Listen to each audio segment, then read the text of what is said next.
आपका सर्वे क्या दिखाता है? आपका सर्वे भी ये दिखाता है कि भारतीय जनता पार्टी को 38 से 43 सीटें आएंगी। अगर हम 22 और 42 और 43 देखें तो ये बहुमत का आंकड़ा पार कर रहा है। हमें उम्मीद है हमारा प्रदर्शन इससे भी बहुत बेहतर रहेगा। और इसकी वजह क्या है? वजह क्या है? हेमंत सोरेन के प्रति सिंपैथी नहीं है।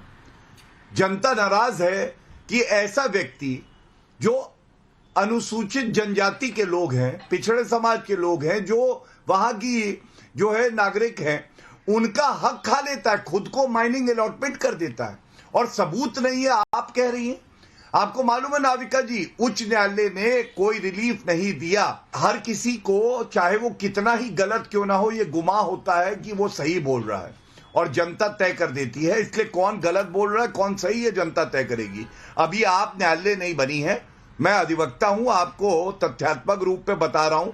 एडवोकेट जनरल ने झारखंड के उच्च न्यायालय के सामने गलती मानी और कहा ये गलती से माइनिंग अलॉटमेंट हुआ है हेमंत सोरेन के नाम। अब आप इसलिए चुप रहिए और सुनिए। देखिए एक और बड़ा मुद्दा क्या है, भ्रष्टाचार। शांत शांत 352 करोड़ रुपए नगद धीरज साहू के यहां से मिला था। नाविका जी, ना झारखंड भूला है ना देश। भ्रष्टाचार की ये कमाई थी और जो वोट काउंटिंग मशीन थी वो खराब होने लगी, लेकिन रुपया खत्म नहीं हुआ। एक बहुत बड़ी बात है, जो जबरन या बहकावा देके धर्मांतरण कराया जाता है, डेमोग्राफी को चेंज करा जाता है, इसको भी भाजपा ने बहुत पुरजोर तरीके से उठाया है कि आप कृपया करके जो मासूम लोग हैं, जो जनजातीय लोग हैं, उनको बहकावे बहुत बड़ी बात आपने कही। ये दोनों मुद्दे, करप्शन का मुद्दा, वो नोटों की अलमारियां, तो तहसीन पूनावाला कोई भूला नहीं है, और वो नोटों की अलमारियां और जेएमएम और कांग्रेस के रिश्ते कोई भूला नहीं है उस दौर के। और उसके बाद धर्मांतरण का मुद्दा भी बहुत उठा है झारखंड में, लेकिन नजदीक होते हुए भी अभी गैप नजर आ रहा है। मैं आपसे पूछना चाहती हूँ, करप्शन का मुद्दा होगा नहीं झारखंड में? करप्शन का मुद्दा होगा, लेकिन वो भाजपा के खिलाफ जाएगा, क्योंकि भाजपा ने जो भी आरोप लगाए माननीय मुख्यमंत्री के खिलाफ वो स्टिक नहीं कर पाए। और देखिए लोकसभा को अगर हम, हालांकि आप लोकसभा को कंपेयर नहीं कर सकते, फिर भी मैं 2024 के लोकसभा को कंपेयर करता हूं 2019 के लोकसभा असेंबली से। तो जो भाजपा को 2019 में 56% वोट शेयर मिला था, लोकसभा में 47 पे घट गया है। अब जहां पर मोदी जी का चेहरा है वहां 8% वोट गिरा है, वहां पे सीटों में उनकी कमी हुई है, वहां पे जेएमएम और कांग्रेस ने गेन किया है। तो असेंबली में निश्चित तौर से कांग्रेस जेएमएम जीत रही है। 57 सीटों पे बहुमत है, लेकिन 8-9% का जो खामियाजा भुगता है लोकसभा में, वो ज्यादा प्रोनाउंस्ड होगा असेंबली में। और ये जो इन फाइटिंग बीजेपी में, हर्षवर्धन त्रिपाठी, इस पर क्या राय है? नहीं, देखिए मुझे लगता है कि शायद हम लोग पिछले चुनाव की बात कर रहे हैं। भारतीय जनता पार्टी में झारखंड में फिलहाल ऐसी कोई बड़ी इन फाइटिंग नहीं जिससे वो निपट ना सके। ये हम लोग 5 साल पुरानी बात कर रहे हैं, जब चुनाव वो हार गए थे, और उस वक्त बहुत जबरदस्त इन फाइटिंग थी। बाबूलाल मरांडी अलग थे, सरयू राय अलग थे, रघुवर दास की मुश्किलें थी, अर्जुन मुंडा का अपना था। तो उस वक्त की बात है। अभी वो सारा मामला सेटल है। झारखंड में बाबूलाल मरांडी के चेहरे पर भारतीय जनता पार्टी जा रही है। रघुवर दास कहीं सीन में नहीं है, वो राज्यपाल बन के बाहर जा चुके हैं। और जो टॉप लीडरशिप है, यानी नरेंद्र मोदी, अमित शाह की तरफ से बहुत क्लियर मैसेजिंग है कि और कोई नेता नहीं। एक नया घटनाक्रम जरूर हुआ, जो सरयू राय जनता दल यूनाइटेड में चले गए हैं। क्या वो कोई प्ले होगा, क्या वो कुछ सीटें मांगेंगे, ये जरूर सवाल है। लेकिन मुझे लगता है कि हरियाणा में भारतीय जनता पार्टी की मुश्किल ज्यादा बड़ी है, झारखंड में उनके लिए प्लस है। और मैं ये जो तीनों राज्य हैं, झारखंड, हरियाणा और महाराष्ट्र, भारतीय जनता पार्टी के लिहाज से सबसे आसान राज्य अगर मैं कोई देखता हूं तो झारखंड देखता हूं। भाजपा की सरकार मुझे लगता है कि वहां बनेगी। हरियाणा में उसकी मुश्किलें बहुत बड़ी हैं। हरियाणा में मुश्किलें ज्यादा हैं, तो महाराष्ट्र में क्या होगा, ये सवाल सबके लिए बहुत जरूरी है, बहुत अहम है, क्योंकि सबसे बड़ा राज्य तो महाराष्ट्र है। और महाराष्ट्र में सबकी निगाहें टिकी हुई हैं कि महाराष्ट्र में क्या होने वाला है। तो महाराष्ट्र में हमने आपको बताया कि इस बार का जो ओपिनियन पोल है कुछ ज्यादा मुश्किल इसलिए है क्योंकि ये जो इलेक्शन है वो हमेशा से महाराष्ट्र में पार्टियां इस तरह की रही हैं कि बीजेपी शिवसेना एक साथ और दूसरी तरफ कांग्रेस पार्टी और एनसीपी।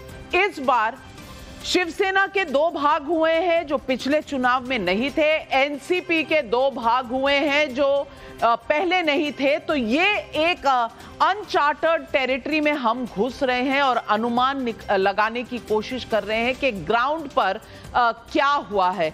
और यही सवाल सबसे अहम होगा हर ओपिनियन पोल में कि NCP Sharad Pawar factor, Ajit Pawar factor क्या रोल प्ले करेंगे, शिवसेना उद्धव ठाकरे गुट और एकनाथ शिंदे गुट ये क्या रोल प्ले करेंगे। ये तमाम सवाल बहुत जरूरी हैं। चीफ मिनिस्टर एकनाथ शिंदे के कामकाज को लेकर आपकी राय क्या है? बहुत अच्छा कामकाज 35%, बिल्कुल अच्छा नहीं 30%, औसत कामकाज 21%, मिला दीजिए अगर तो 56% जनता लगभग खुश है। अच्छा रेट माना जाएगा, कह नहीं सकते 14%, तो 56% एकनाथ शिंदे से लोग या तो बहुत खुश हैं या तकरीबन खुश हैं। अगला सवाल जो हमने लोगों से पूछा और ये सवाल आपके स्क्रीन पे, महायुति पर एमवीए में जो घटक दलों के आगामी विधानसभा चुनाव का तालमेल को लेकर आपका क्या कहना है? महायुति में अच्छा तालमेल है या एमवीए में? तो लोग कह रहे हैं कि महायुति में यानी कि बीजेपी, एकनाथ शिंदे, अजीत पवार का तालमेल बेहतर है 33% पर, और महाविकास आघाड़ी में जो है वो कम अच्छा है यानी कि 26%।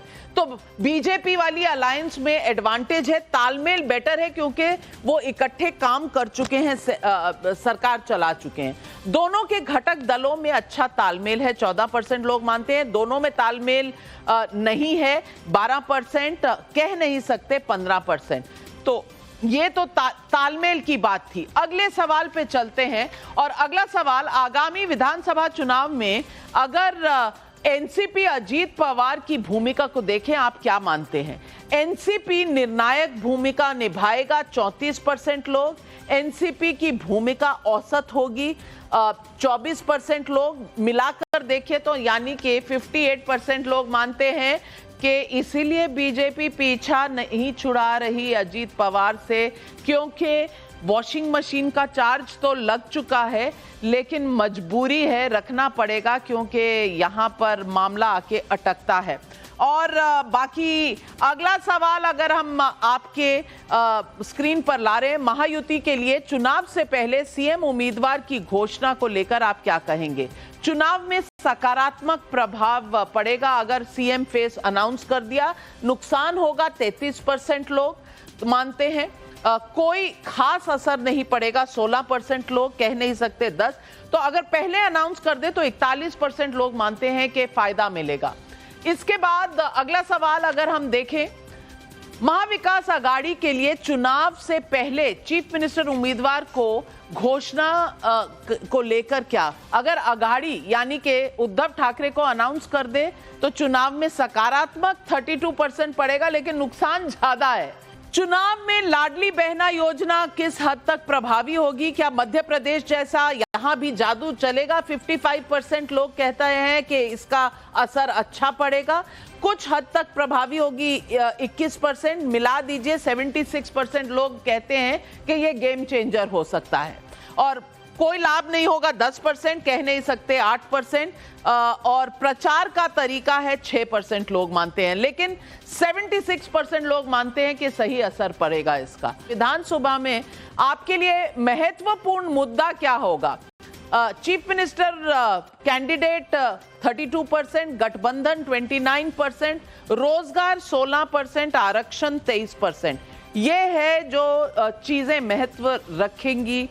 अजीत पवार वापस चाचा शरद पवार के साथ आ सकते हैं क्या? हाँ कहते हैं 41% लोग, नहीं कहते हैं 36% लोग, और कह नहीं सकते 23%, यानी 36% और 41%। चुनाव से पहले लाडला भाई योजना